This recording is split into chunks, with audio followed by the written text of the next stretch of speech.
शुरू करते हैं introduction of radiation with matter के अंदर introduction. When the ionisation radiation passes through the matter it interact with the atom और molecule of the material.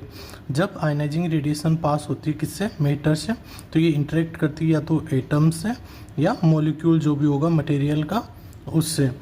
These interactions lead to the energy transfer, ionization और excitation। इस interaction के अंदर energy का transfer होता है, तो उससे या तो आयनाइजेशन होता है या फिर एक्साइटेशन होता है।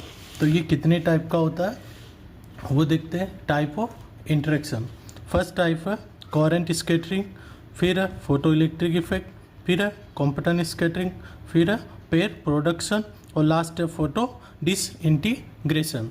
कोहेरेंट स्कैटरिंग में क्या होगा कि इसकी जो एनर्जी है, जो फोटोन आ रहा है, इंटरेक्शन हो रहा है, उसकी एनर्जी कम है, तो सिर्फ वाइब्रेशन होगा और डायरेक्शन चेंज होगी, ना कि एनर्जी में चेंजेज होगा कुछ भी। तो सेकेंड टाइप है फोटो इलेक्ट्रिक इफेक्ट। इसके अंदर जो आपका एटम आ रहा है उसकी एनर्जी इतनी ज़्यादा है कि ये आयनाइज कर देता है। जो इनर मोस्ट सेल होता है के सेल, वहाँ से इलेक्ट्रॉन को रिलीज़ करेगा और फोटो इलेक्ट्रिक इफेक्ट को शो होगा। तो फोटो इलेक्ट्रिक और कॉम्पटन में लूजली बाउंडेड जो आउटर सेल ऑर्बिटल इलेक्ट्रॉन होगा उसको रिमूव करेगा।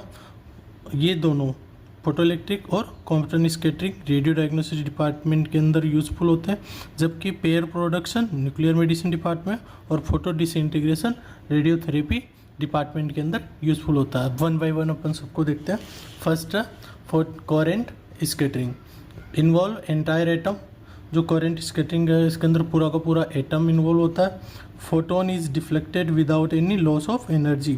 इसके अंदर जो फोटोन है उसका डिफ्लेक्शन होता है बिना किसी एनर्जी के लॉस के। नो आयनाइजेशन अकर, इसके अंदर किसी भी जो एटम है जिसके साथ डिफ्लेक्शन हो रहा है उसका आयनाइजेशन नहीं होता है। More likely at the low photon energy, लगभग जो कोहेरेंट स्कैटरिंग है ये कम एनर्जी के जो फोटोन्स होंगे वहाँ पर ये होगा।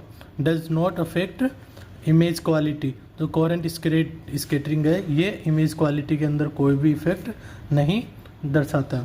जैसे सपोज कीजिए ये कोहेरेंट स्कैटरिंग का एक डायग्राम है जिसके अंदर क्या है, एक इंसिडेंट फोटोन था, ये किसी भी एटम के साथ इंटरेक्शन किया और स्कैटर्ड हो गया।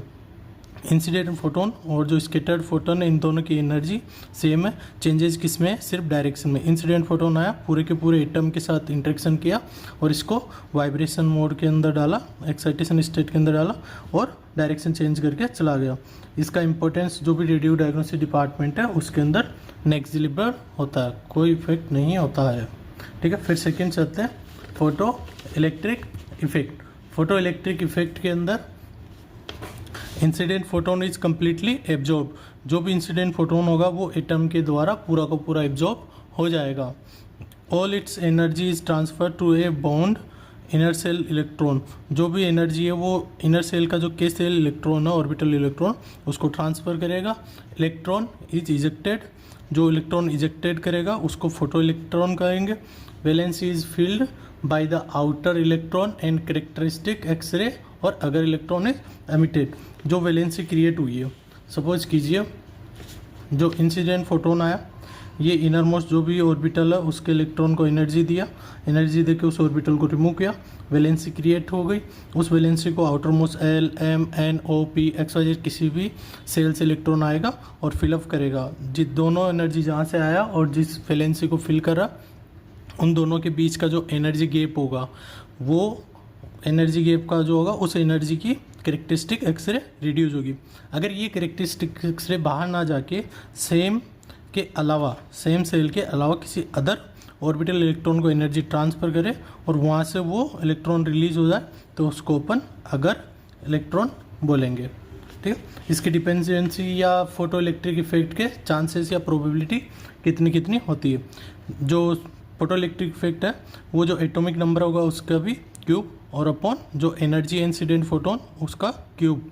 तो जैसे जैसे एनर्जी बढ़ेगी तो फोटो इलेक्ट्रिक इफेक्ट कम होगा, जबकि जो जेड होगा, एटॉमिक मटेरियल, एटॉमिक नंबर होगा वो बढ़ेगा तो प्रोबेबिलिटी फोटो इलेक्ट्रिक इफेक्ट की इंक्रीज होगी। ठीक है, increase the image contrast, photo electric effect से इमेज का कॉन्ट्रास्ट इंक्रीज होता है और साथ साथ में इंक्रीज द पेशेंट डोज भी हाई रहती है। फिर नेक्स्ट चलते हैं कॉम्पिटेंट स्कैटरिंग। कॉम्पिटेंट स्कैटरिंग के अंदर क्या होगा, incident photon interact with the loosely bounded outer cell electron. Competent scattering के अंदर जो आउटर मोस्ट सेल होगा वो लूजली बाउंडेड होगा, उसको कुछ एनर्जी पार्ट देगा और वहाँ से फोटोन को रिकॉइल इलेक्ट्रॉन को रिमूव करेगा। Part of energy is given to the electron recoil electron. जो लूजली बाउंडेड इलेक्ट्रॉन है उसको कुछ पार्ट देगा और इलेक्ट्रॉन को इजेक्ट करेगा। जो इलेक्ट्रॉन रिलेक्ट हुआ उसको ओपन रिकॉइल इलेक्ट्रॉन बोलेंगे। Photon is deflected with the less energy. जो फोटोन आ रहा है वो कम एनर्जी के साथ में स्कैटर्ड हो गया, ठीक है, लेस एनर्जी के साथ डिफ्लेक्टेड हो गया। Most significant interaction in diagnostic energy range 30 kilo electron volt to 1 mega electron volt. Compton scattering 30 kilo electron volt से लेके 1 मेगा इलेक्ट्रॉन वोल्ट तक की रेंज के अंदर देखा जाएगा। सपोज करते हैं इंसिडेंट फोटोन है, जो outer most loosely bounded electron है उसको कुछ पार्ट एनर्जी का दिया और उस इलेक्ट्रॉन को निकाल दिया, उसको रिकॉइल इलेक्ट्रॉन बोल दिया। और जो बची हुई एनर्जी का था उसको स्कैटर्ड फोटोन, जिसकी एनर्जी कम होती है। इसके क्या क्या फीचर्स होते हैं वगैरह वो सब कुछ देखते हैं। एनर्जी ऑफ फोटोन कम होती है क्योंकि जो इंसिडेंट फोटोन होता है उसकी एनर्जी कम होती है। डायरेक्शन चेंज, आया एनर्जी दिया, रिकॉइल इलेक्ट्रॉन खुद दूसरा डायरेक्शन चेंज करके निकल गया, जिसको स्कैटर्ड फोटोन बोले।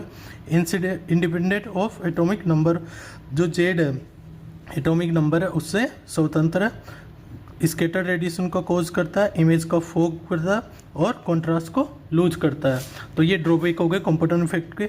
ये जितने भी रेडियो डायग्नोसिस या अपने डिपार्टमेंट के अंदर स्कैटर्ड रेडिएशन आती है वो सारी की सारी कॉम्पिटेंट इफेक्ट से आती है। और इसके अंदर जो फोटोइलेक्ट्रिक इफेक्ट था उसमें पेशेंट को डोज ज़्यादा लगती थी, जबकि कॉम्पिटेंट से जो रेडियोग्राफर या वर्कर होंगे उनको रेडिएशन डोज हाई लगेगी। नेक्स्ट चलते हैं pair production. Pair production occur when the photon energy is greater than 1.02 mega electron volt. Pair production होने की कंडीशन यही है कि जो फोटोन इंसिडेंट हो रहा है उसकी एनर्जी 1.02 मेगा इलेक्ट्रॉन वोल्ट या इससे ज़्यादा होनी चाहिए।